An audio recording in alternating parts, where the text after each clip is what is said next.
After heat and chemical energy, we now have electromagnetic energy.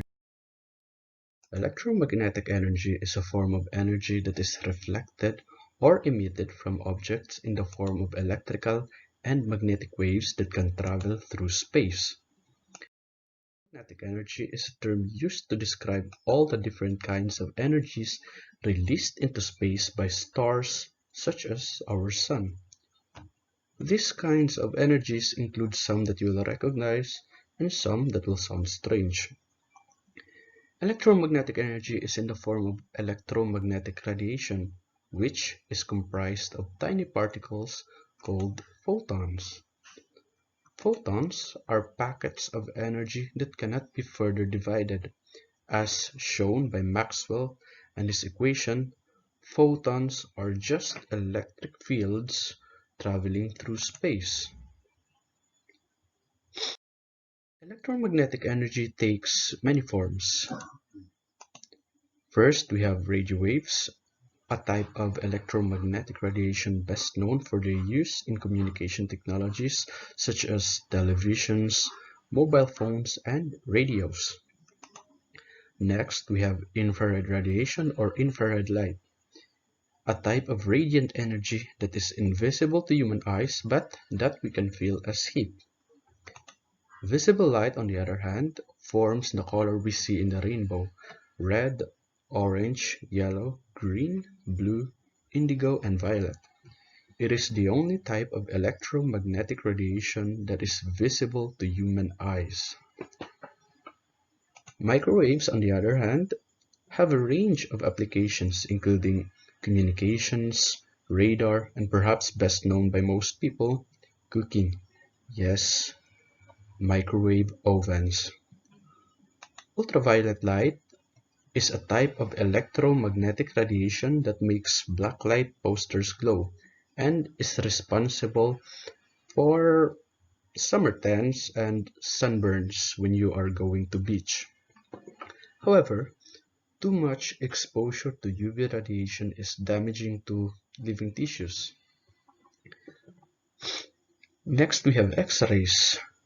X-rays have higher energy and can pass through most objects, including the human body. Medical X-rays are used to generate images of tissues and structures inside the body. Gamma rays, on the other hand, can kill living cells, a fact which medicine uses to its advantage by using gamma rays to kill cancerous cells. Electromagnetic energy is represented in a broad spectrum of wavelengths, long radio waves to short gamma rays. Of these, only the visible light spectrum is available for our eyes. Gamma rays have the shortest wavelengths and the highest frequency, while radio waves have the longest wavelengths and the lowest frequency. So, how do we utilize electromagnetic energy? Well, the behavior of an electromagnetic wave in a substance depends on its frequency and wavelength. The differing behaviors of different groups in the electromagnetic spectrum make them suitable for a range of uses. Radio waves are used for communications such as television and radio. They are transmitted easily through air. They do not cause damage if absorbed by the human body, and they can be reflected to change their direction. These properties make them ideal for communication. Microwaves, on the other hand, are used for cooking food and for satellite communications. High-frequency microwaves have frequencies which are easily absorbed by molecules in food. The internal energy of the molecules increases when they absorb microwaves, which causes heating. Microwaves pass easily through the atmosphere, so they can pass between stations on Earth and satellites in orbit. Infrared, on the other hand, is used by electrical heaters, cookers for cooking food, and by infrared cameras which detect people in the dark. Infrared light has frequencies which are absorbed by some chemical bonds. The internal energy of the bonds increases when they absorb infrared light, which causes heating. This makes infrared light useful for electrical heaters and for cooking food. Aside from that, all objects emit infrared light. The human eye cannot see this, but infrared cameras can detect it. This thermal imaging is useful for detecting people in the dark. This technology is utilized by soldiers, for example. Next, we have visible light. It is the only light we can see, as I mentioned earlier. It is used in fiber optic communications, where coded pulses of light travel through glass fibers from a source to a receiver. Ultraviolet radiation, on the other hand, they can kill bacteria that are present in water. This sterilizes the water and makes it safe to drink. So we have ultraviolet sterilizers. Ultraviolet radiation is also good for the skin as it helps to make vitamin D. However, too much exposure to UV can cause skin problems.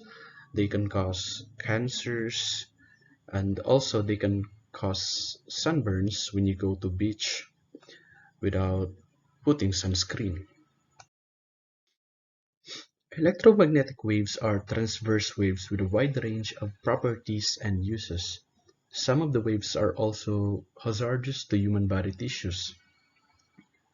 Ultraviolet waves, X-rays, and gamma rays are types of ionizing radiation. This means that they can knock electrons from the shells of atoms, turning them into ions. This process of ionization can lead to mutations in cells, which can lead to cancer. Ultraviolet waves can cause skin to age prematurely and increase the risk of skin cancer. Gamma rays can also damage or kill the cells in a person's body.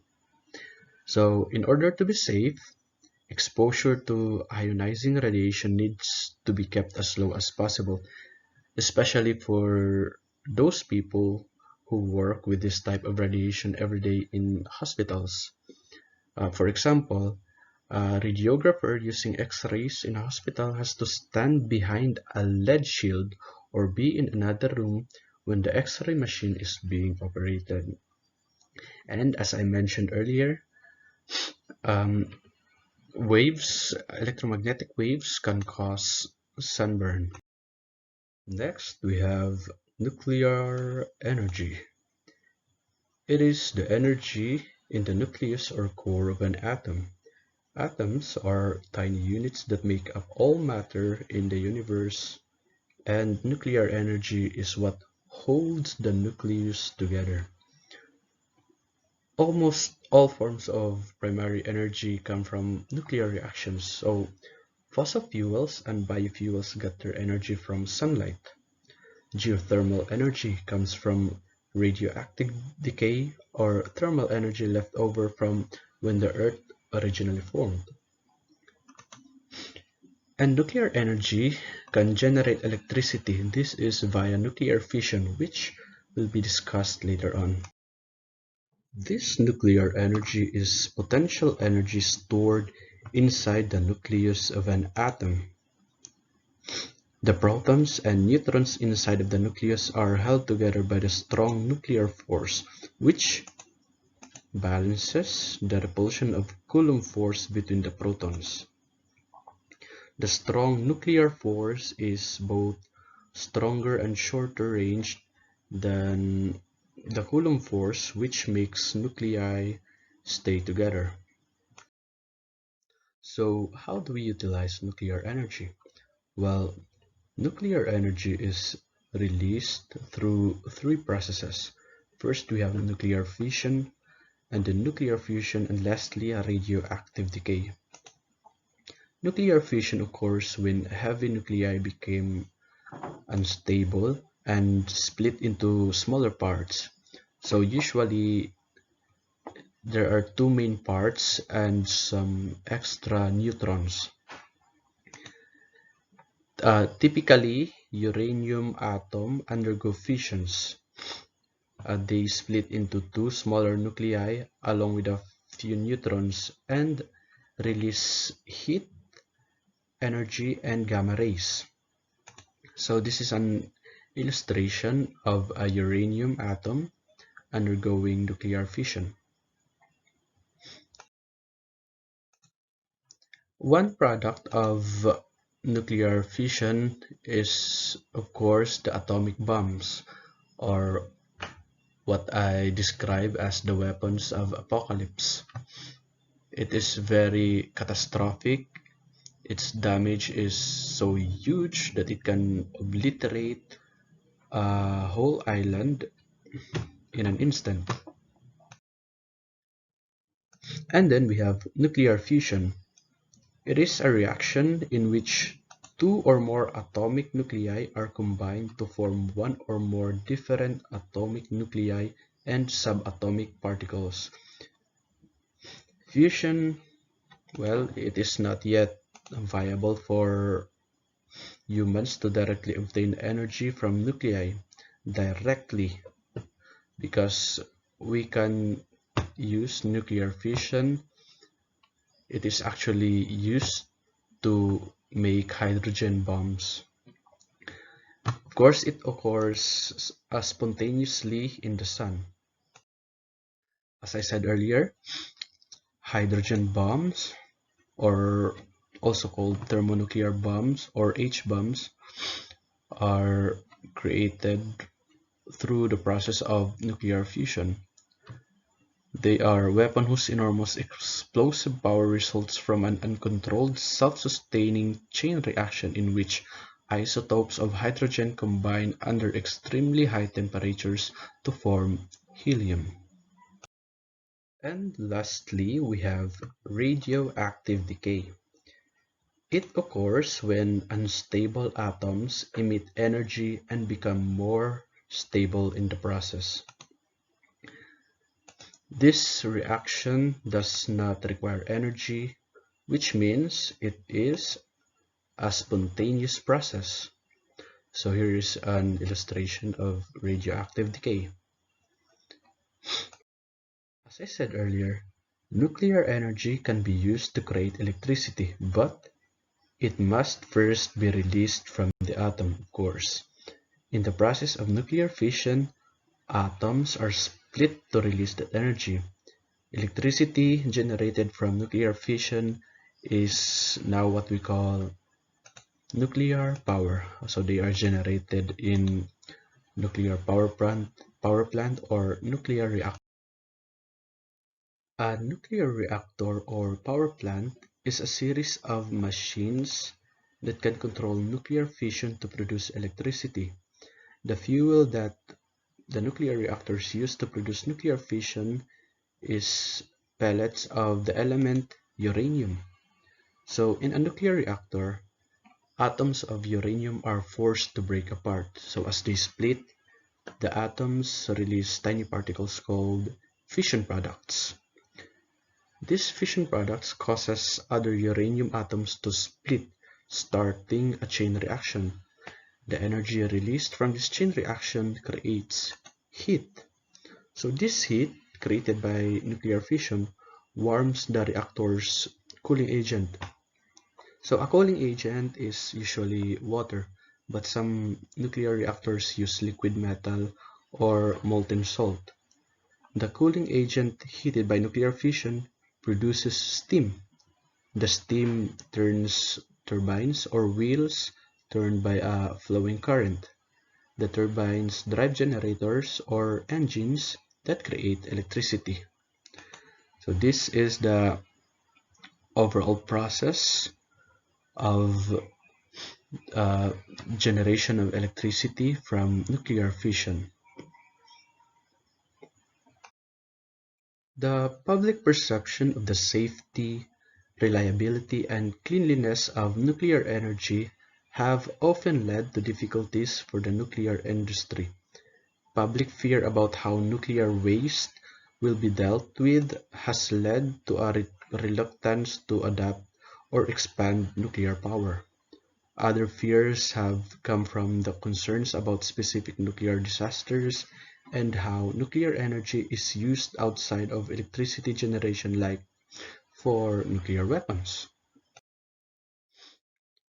Nuclear energy revolutionized and ushered a new way of creating electricity, but it also shared its own form of deadly effects, like what happened in Chernobyl, Ukraine in 1986, where a radioactive plume occurred in the nuclear facility, killing dozens of lives within a few kilometers in radius. Nuclear weapons causes massive damages, strong enough to obliterate a whole island, and of course causes millions of deaths throughout history. So we are done with nuclear energy. Next, we have mechanical energy. It is a form of energy possessed by objects with respect to their motion or position. It is usually expressed as the sum of kinetic energy, or the energy of motion, and potential energy, or energy stored by reason of position. Sound is actually a form of mechanical energy because the source of sound is vibrations. Mechanical energy consists of gravitational potential energy and kinetic energy. Vibrating particles have kinetic energy, which is a form of mechanical energy.